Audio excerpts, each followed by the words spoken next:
Hey guys, welcome to my channel. So today I'm going to teach you about the eval method in Python.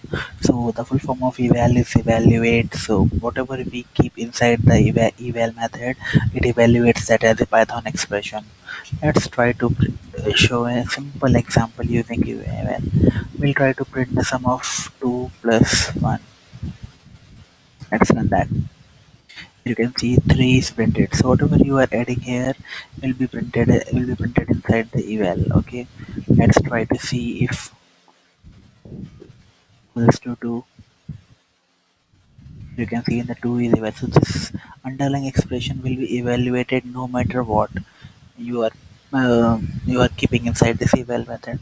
Okay, now you will say this is very simple, I can do it without the need of an eval method, right? Yes, so let me demonstrate it with a simple example. Where can we use the eval?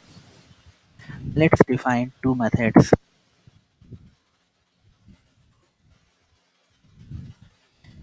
Where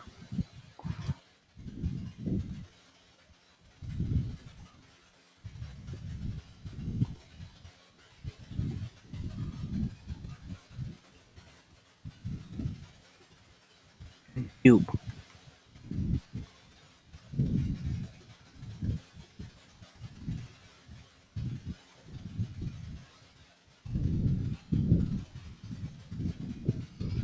Now let's give the input.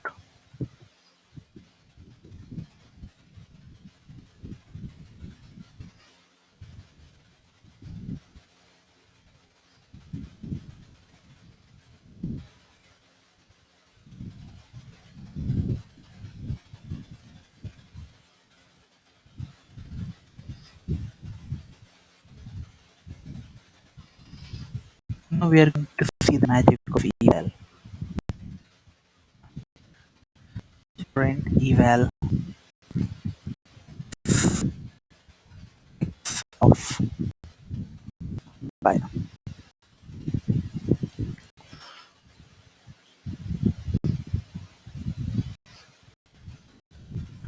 cube 3. Okay, string object is not callable. Okay, for simplicity, let's call the method with the argument inside. Okay, let's pass the method with the argument as well. So we will have cube passed with 3. You can see the 27 is printed. So if you want to print how you can use val in your programming. Suppose you are getting a method name and you are getting the argument from another method. Okay, you can combine those method as a string and then you can pass it to this. Okay, so what is the benefit of using eval here is that we do not need an if else statement here. If we can pass the direct method name, we can execute that method name. So this method is with an argument. Eval is primarily used with methods where there is no argument. Okay, so you can directly call that without any argument, and that method will do its job whatever is necessary. Okay, so this is just the eval's syntax. Eval has other variables name which is local and global. Let's see how we can use that. Okay, so eval syntax includes the expression as well as global variables and the local variable as well. Let's see why do we need that. So there is an hack in eval.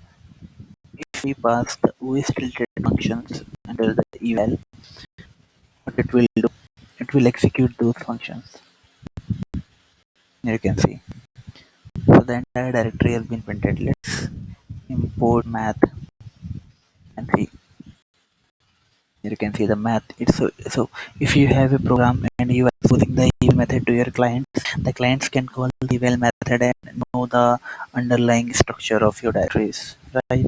So this is a risk because the dir is a simple function which is listing directory. You can also execute the rm functions.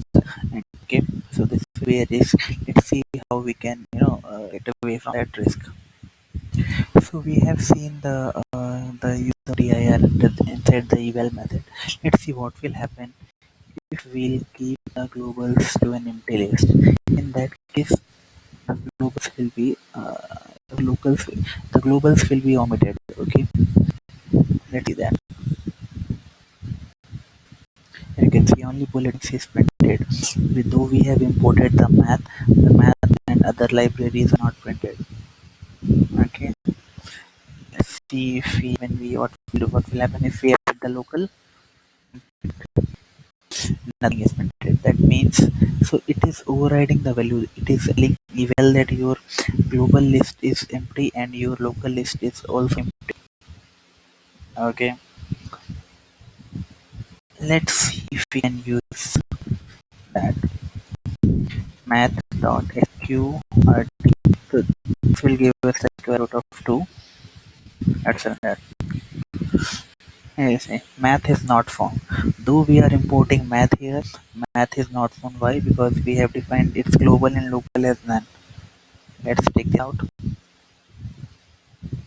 Here you can see point 0 is printed. Okay, let's see what will happen if we block its global access. Again, the math is not found. So this math is going into its global directly. That's why when we are setting it as an empty, it is coming out to be that math is not found.